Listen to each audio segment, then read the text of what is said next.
दो शब्द कहना चाहती हूँ कि उसूलों पर जब आँच आए तो टकराना जरूरी है। उसूलों पर जब आँच आए तो टकराना जरूरी है। जिंदा हो तो जिंदा नजर आना जरूरी है। सैनिकों की वर्दियां 3 दिन तक कूड़े के ढेर में पड़ी रह रही हैं। हमारी आंखें बेशर्मी का ऐसा मंजर भी देख रही हैं। हम बहुत बुरे दौर से गुजर रहे हैं। देश वाकई बहुत बुरे दौर से गुजर रहा है। मैं 4 मिसरे पढ़ता हूँ, कभी कभी सोचता हूँ किससे बात करूं, किससे अपने दिल का दर्द कहूं, तो मुझे लगता है मुझे उस शख्स से बात करनी चाहिए जिसने 4 करोड़ से ज्यादा में बोली लगा करके एक शख्स का उतरा हुआ सूट खरीदा था। उसूलों पर अगर आँच आए तो टकराना जरूरी है। अगर आप जिंदा है तो फिर जिंदा नजर आना जरूरी है। हेलो, मैं दानिश। वीडियो की शुरुआत में सांसद इकरा हसन जी की एक शायरी और इमरान प्रतापगढ़ी साहब की एक छोटी सी क्लिप जरूर देखिए। सांसद इकरा हसन जी को धमकी दी गई है, उनके खिलाफ FIR दर्ज कराने के लिए एक मांग की गई है। प्रोटेस्ट करा जाएगा अगर उनके खिलाफ FIR दर्ज नहीं हुई। और इकरा हसन जी के आवास की ओर जिस तरीके कैराना के लिए पहुंचने वाले रास्तों के ऊपर बैरिकेटिंग कर दी गई है, क्यों कर दी गई है, ये सब कुछ आज के इस वीडियो में हम जरूर बताएंगे। आखिर सांसद इकरा हसन जी को क्यों धमकी दी, आखिर क्या है सारा मामला, इस वीडियो के अंत में हम आपको जरूर बताएंगे। लेकिन उससे पहले इमरान प्रतापगढ़ी साहब का एक वीडियो देखेगा, लेकिन सांसद इकरा हसन जी की एक शायरी जरूर सुनिएगा। उसके बाद में वो सब कुछ बताएंगे जिसके लिए इस वीडियो को बनाया है। वीडियो देखते हैं। सैनिकों की वर्दियां 3 कूड़े के ढेर में पड़ी रह रही हैं। हमारी आंखें बेशर्मी का ऐसा मंजर भी देख रही हैं। हम बहुत बुरे दौर से गुजर रहे हैं। देश वाकई बहुत बुरे दौर से गुजर रहा है। मैं 4 मिसरे पढ़ता हूँ, कभी कभी सोचता हूँ किससे बात करूं, किससे अपने दिल का दर्द कहूं, तो मुझे लगता है मुझे उस शख्स से बात करनी चाहिए जिसने 4 करोड़ से ज्यादा में बोली लगा करके एक शख्स का उतरा हुआ सूट खरीदा था। मैं उससे गुफ्तगू कर रहा हूँ। मैं शहीद हनुमंतप्पा को श्रद्धांजलि अर्पित करते हुए और इस देश के तमाम सैनिकों को श्रद्धांजलि अर्पित करते हुए ये 4 मिसरे पढ़ता हूँ। मुश्ताक अहमद को श्रद्धांजलि, उनकी शहादत को सलाम करते हुए 4 मिसरे पढ़ता हूँ और आपसे दुआएं मांगता हूँ। मैं उस दलाल से गुफ्तगू कर रहा हूँ जिसने 4 करोड़ से ज्यादा में एक सूट खरीदा। मैं उससे क्या कहना चाहता हूँ, सुनिएगा कि बुढ़ापा क्या खरीदा है, जवां मर्दी खरीदो तुम। उस पर नाम खुदा था एक शख्स का, जो आजकल शो करता है कि उसके अकाउंट में 445 रुपए है। जिस शख्स को 10 लाख रुपए का सूट पहनने का हुनर आता हो, वो कितना झूठा हो सकता है कि उसके अकाउंट में सिर्फ 400 समथिंग कुछ रुपए। अजीब बात है साहब। तब पढ़ता हूँ, सुनेगा कि बुढ़ापा क्या खरीदा है, जवां मर्दी खरीदो तुम। वाह भाई, बुढ़ापे और जवां मर्दी में तुरंत झगड़ा भी शुरू हो गया। चाचा वो बच्चा बिल्कुल आपके बेटे जैसा, उस बच्चे को आगे बेटा तुम आगे आ जाओ, आगे तो बड़ा जोश है भाई माशाल्लाह इस बच्चे में। इसे आगे ले जाइए, इसे बिल्कुल आगे ले आइए, इसे सरहद पर ला करके बिठा दीजिए। आगे आ जाओ बेटा, तुम इतने प्यारे हो, तुम्हें आगे आकर के दाद देना है। देख लीजिए बच्चे में बड़ा दम है। अच्छा, नई नस्लें साहब इतनी माशाल्लाह इतनी तेज हो गई है। मैं अभी जैसे गोरखपुर से मुड़ा तो एक बच्चा बहुत तेजी के साथ साइकिल चलाने में जा रहा था, तो मैंने कहा बेटा तुम गलत दिशा में जा रहे हो, तुम्हें इधर जाना। उसने कहा मेरे सामने से हट जाइए, मेरे पास हैंडल मोड़ने का टाइम नहीं है। तो ये बच्चे इतनी जल्दी में है साहब कि आप समझ भी नहीं सकते माशाल्लाह। और नई नस्लें कब जवान हो गई, उसे उठा लगे, उसे स्टेज पे बिठा लीजिए। ये तो आने वाले वक्त का नेता है, अभी से उसके एहसास बता रहे हैं साहब।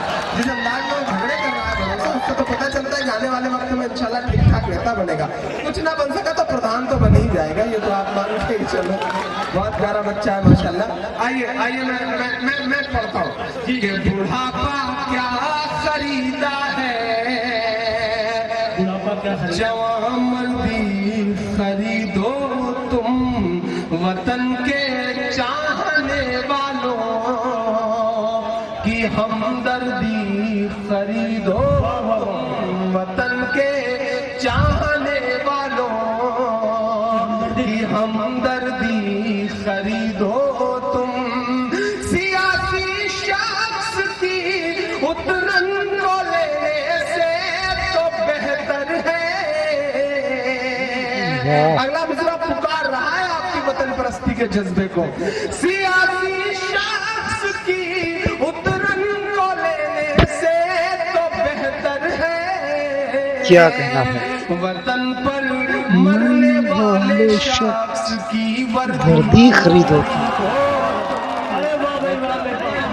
मरने वाले बहुत अच्छे भाई, वाह वाह वाह। वर्दी खरीदो तुम। अरे वाह भाई, बहुत बहुत हो, बहुत हो इमरान भाई। वाले इमरान भाई, इमरान भाई, इमरान भाई, गुजारिश है दाई सभी कुछ लोग फरमाइए दोबारा ये 4 जी जी जी जी मैं पढ़ता हूँ। सियासी शख्स की उतरन को लेने से तो बेहतर है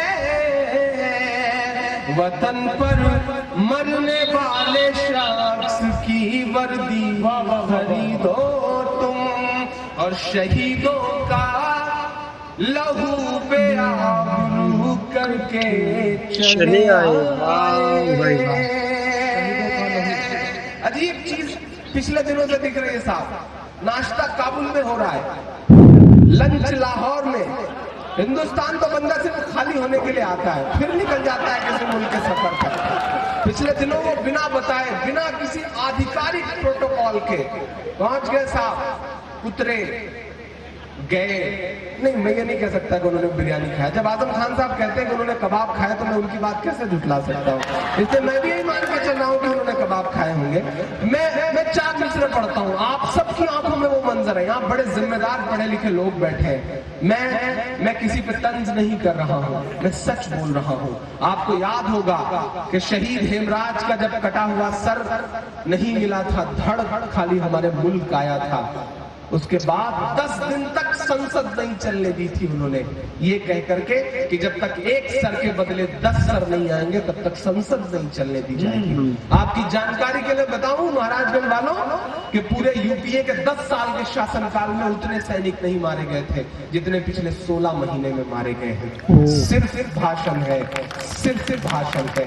समझिए उस भाषण को। मैं 4 मिसरे पढ़ता हूँ कि शहीदों का लहू बे आबरू करके चले आए, शहीदों का लहू बे आबरू करके चले आए। पुराने जख्म थे उन पर रफू करके चले आए। पुराने जख्म थे उन पर रफू करके चले आए। हमें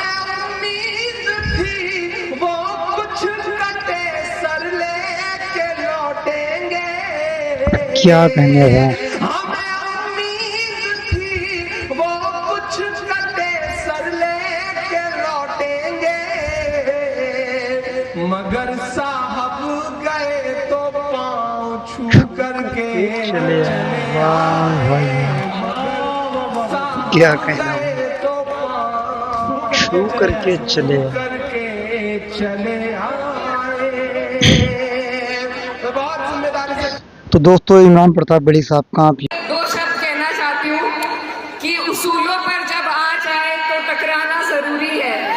उसूलों पर जब आँच आए तो टकराना जरूरी है। जिंदा हो तो जिंदा नजर आना जरूरी है। वीडियो देख चुके हैं, मुझे उम्मीद है आपको ये वीडियो पसंद आया। सांसद इकरा हसन जी को जिस तरीके से उनको टारगेट किया गया, अभी बीते दिनों में जो उन्होंने मुख्यमंत्री योगी आदित्यनाथ के बयान को लेकर के, डेंटिंग पेंटिंग वाले बयान को लेकर के उन्होंने कहा था कि अब करके दिखाइए डेंटिंग पेंटिंग। मैं आपसे कह रही हूँ, ये खबर है मुख्यमंत्री योगी आदित्यनाथ के हालिया डेंटिंग पेंटिंग वाले बयान पर सपा सांसद इकरा हसन की तीखी प्रतिक्रिया ने कैराना में राजनीतिक तनाव को चरम पर पहुंचा दिया है। हिंदू रक्षा दल जैसे संगठनों ने उनके बयान को भड़काऊ बताते हुए विरोध प्रदर्शन चेतावनी दी है। इसके बाद इलाके में सुरक्षा व्यवस्था कड़ी कर दी गई है। पुलिस ने सांसद के आवास सहित प्रमुख स्थानों पर भारी फोर्स तैनात कर दी गई है। इसमें यह लिखा कि हिंदू रक्षा दल का प्रदर्शन, नारेबाजी और ज्ञापन। हिंदू रक्षा दल के प्रदेश अध्यक्ष अमित प्रजापति अपने कार्यकर्ताओं के साथ शामली पहुंचे और कैराना की ओर कूच करने की कोशिश की। पुलिस ने उन्हें घेराबंदी कर रोक लिया और कैराना जाने से मना कर दिया। कार्यकर्ता को जहां उन्होंने जय श्री राम और इकरा हसन मुर्दाबाद के नारे लगाए। अमित प्रजापति ने कहा कि यह राजनीतिक है और राजनीतिक बयान कुछ भी हो सकते हैं, लेकिन और योगी जी के प्रति ऐसी बेअदबी हम बर्दाश्त नहीं करेंगे। संगठन ने एसपी शामली को एक ज्ञापन सौंपा जिसमें इकरा हसन के खिलाफ तत्काल मुकदमा दर्ज करने की मांग की है। ज्ञापन में चेतावनी दी गई कि यदि केस दर्ज नहीं हुआ तो हम आंदोलन तेज शुरू कर देंगे। कैराना में लगे बैरिकेडिंग राजनीतिक माहौल गर्मा गया। आगे क्या जानते हैं। यह घटना उत्तर प्रदेश की सियासत में नया विवाद खड़ी कर रही है, जहां योगी सरकार के खिलाफ विपक्षी दलों के बयान लगातार तेज हो रहे हैं और सपा अन्य विपक्षी नेताओं ने इकरा हसन के बयान का समर्थन किया है, जबकि भाजपा समर्थन संगठन इसके विरोध राज्य विरोधी बता रहे हैं। फिलहाल शामली पुलिस ने स्थिति को नियंत्रण करते हुए बताते हुए कहा है कि अप्रिय घटना को रोकने के लिए पूरी तैयारी है। स्थानीय निवासियों का कहना है कि कैराना जैसे संवेदनशील इलाके में ऐसी राजनीतिक बयानबाजी तनाव बढ़ा सकती है। जिला प्रशासन ने सभी पक्षों से शांति बनाए रखने की अपील की है। तो ये वीडियो था दोस्तों, सांसद इकरा हसन जी के एक बयान पर इतना लंबा तूल, जब देश के प्रधानमंत्री जी ने एक जो संवैधानिक पद पर बैठे हुए शख्स ने इतना बड़ा बयान बोल दिया कि मुल्ला भूल गए किसके शासन चल रहा है और ये भी डेंटिंग पेंटिंग कर देंगे। उनके उस बयान का पुरजोर समर्थन किया गया। सांसद इकरा हसन जी ने यही कहा कि ये संवैधानिक पद पर बैठने वाला शख्स ये बोल रहा है डेंटिंग पेंटिंग कर देंगे, चलिए करके दिखाइए डेंटिंग पेंटिंग। बस उन्होंने इतना कहा, उस पर इतना बड़ा बवाल खड़ा कर दिया गया। धमकियां दी गई सांसद इकरा हसन जी को। कैराना की ओर जहां उनका आवास है वहां पर आने वालों के लिए बैरिकेड किया गया। तो ये कुल मिला के बात थी। वीडियो पसंद आया तो वीडियो को लाइक करें, डियर गोल्डन न्यूज़ चैनल को जरूर सब्सक्राइब करें। मिलता है किसी और वीडियो के साथ, दुआ में रखना। जय हिंद।